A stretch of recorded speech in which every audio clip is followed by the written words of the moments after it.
everyone, so we're on to chapter 12 of The Boy at the Back of the Class, and this chapter is called Sirrah and the Sea.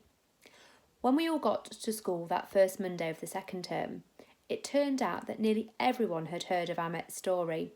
It had spread over the holidays more quickly than news of a new flavoured packet of crisps, and just as quickly as he had become famous for being the boy that beat Brendan the bully, Amit became famous for being that refugee boy. I don't think anyone kept their promise to Mrs. Khan of not asking him any questions, because everyone in the class tried to sneak in at least one whenever they talked to him. Even Josie and Michael and Tom couldn't help themselves and started asking him things like, "Did you have cheese sandwiches in Syria?" Or, "What was the weather like in Greece?" Or, "Did you ever eat snails or frogs in France?" I don't think Amit minded, because we were his friends.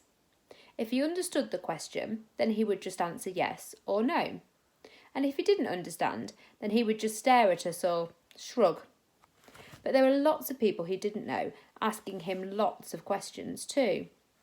Some of them asked so many questions in one go that even we couldn't understand what they were saying, and we could speak English. Some classes even began to send messengers to see if they could find out anything. Messengers are usually the smallest kids in the class and are paid in sweets or football stickers or extra lunch tokens to get information. Some of them are okay and leave you alone if you tell them that you don't want to say anything. But the ones that work for the school bullies are especially annoying. It's not their fault really, because they get beaten up if they go back with nothing new to tell, but sometimes they won't listen to you even after you've already given them an answer.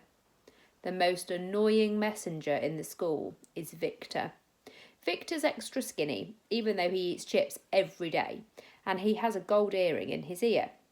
He works for two upper school bullies whose names I don't know, but who always hang around the lower boys' toilets and shake anyone that goes in until everything falls out their pockets. But he also works for a group of girls who always stand round the water fountain, so you never really know who he's messaging for. After everyone had found out Amit was a refugee, Victor followed us around for nearly a whole week. At break times and lunch times and even at home times, he would suddenly appear and ask lots of questions that even I found strange, like, "Where did you get your shoes from? Are you scared of fireworks? Can you make a tent from a shirt? And are you really 9 or are you secretly older?" He got so annoying that even the break duty teachers began to notice and told him to leave Amit alone. Except Mr. Irons. He was the only teacher who didn't say anything. After he got told off by Mrs. Sanders and Miss Hemsey one break, Victor stayed away. But his questions stayed with us. Sometimes words hang around longer than people, even when you don't want them to. And whenever I was on my own, or just with Tom and Josie and Michael, Victor's questions would pop into my head and make me wonder what they meant. The only thing that was even more annoying than the messengers was Brendan the bully, because instead of being nicer to Amit after seeing his pictures and hearing his story, Brendan the bully became even more horrible. He seemed to have forgotten that Amit could turn into a lion and punch him hundreds of times, because he began to whisper, "Oi, smelly refugee bag," whenever he saw him. And in class, he would throw spitballs whenever Mrs. Khan or Miss Hemsey weren't looking. When we told Amit to tell Mrs. Khan or Mrs. Sanders about it, he shook his head and said, "I'm not scared. Lots of badder people in camps. My dad say I fight them, so I fight him." When Amit said this, I thought he was very brave. So on Halloween, I bought him one of my favourite Tintin books for him to look at, because in it, Tintin stays and fights lots of bad guys, even though the bad guys are bigger and there are lots more of them. There are always lots more of them. "See, you're like this, see?" I said, showing him the book. I was dressed as a vampire and Amit was dressed as a green monster, although Tom said it was Hulk. We were sitting in the playground on our own because Tom and Josie and Michael were still eating their lunch and taking way too long. "Tintin!" he cried out when he saw the cover. "You know Tintin?" I asked, surprised. I hadn't thought about it before, but I guess Tintin really is famous everywhere. "Yes," said Ahmet. "I read all time. My dad, he read them to me." I nodded, remembering the voices my dad used to make when he was reading the comics to me. After a while I said, "I have all of them. You can see them if you like." "I keep this?" asked Ahmet. "Oh," I said. I hadn't really meant to give him the book. I'd only wanted to show it to him. But I knew I could ask Mum to find me another old copy in the library and save it for me when it was about to be thrown away. So I shrugged and said, "Sure." Ahmet gave me a big smile and started to flick through it. He stopped at a page and pointed at Captain Haddock. "My dad, he had this," he said, moving his finger so that it pointed at Captain Haddock's beard. "You?" I shook my head. "No, my dad didn't have a beard. But also, my dad, he's dead."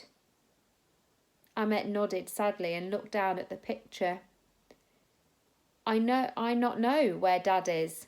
Maybe he dead too." I looked over at Ahmet. "He's not here with you in London?" I asked. Ahmet shook his head. "I come here. My dad, he behind." I frowned. "Behind? Where?" Ahmet shrugged and looked down at the comic book. "Maybe he in France." "Oh," I said, feeling sad for him. I'd hate it if I didn't know where my dad was if he was still alive. I wanted to ask who the lady in the red scarf was, and whether she could help him find his dad, and where his mum and his sister and his cat were. But then Ahmet flicked to another page and held it to me. He was pointing to a picture. In it, Tintin and Captain Haddock and Snowy and a man with an eye patch were all standing on a raft in the middle of the ocean, and Captain Haddock was waving a flag that had been made out of a blue jumper. "See," said Ahmet quietly. I nodded. "I have a sister," he said. "She there now." "You mean here?" I asked, pointing to the raft. "No," said Ahmet. "Here." And he pointed to the ocean. And then I understood. "Oh," I said. I felt strange, as if something had just hit me on the inside of my chest. It was the same feeling I had in the hospital when Mum and Uncle Lenny told me that Dad had died. "You mean your sister?" "Her name's Sarah," said Ahmet. "Sarah? She is in the sea?" Ahmet nodded and rubbed his eyes. "Then she's not with your cat?" I asked quietly. Ahmet shook his head. "Cat dead, in mountains." And then flicking to another page, he pointed to a tent and said, "Mum's sick. Last time I see her." "Oh," I said, and I wanted to cry, but Ahmet wasn't crying, so I didn't think I should either. And instead I stared at the picture he was pointing to just as hard as I could, so that he couldn't see my eyes. We didn't say anything else after that, because a few seconds later Michael and Josie came out and joined us. Tom was still inside because it was chocolate pudding day, and he always tried to get an extra piece after everyone had left. I waited to see if Ahmet would show them the pictures and tell them about Sarah and the sea and his mum too, but he didn't. And when he looked at me and shook his head, and I knew that he wanted me to keep it a secret. I nodded back and made a silent promise to Ahmet that I wouldn't tell anyone. But at that point I didn't know that I would be forced to break my promise the very next day, because that was when I heard something, and it was a something so scary that it changed everything. You have to join me tomorrow to see what that something was. on to chapter 13 next. Bye for now.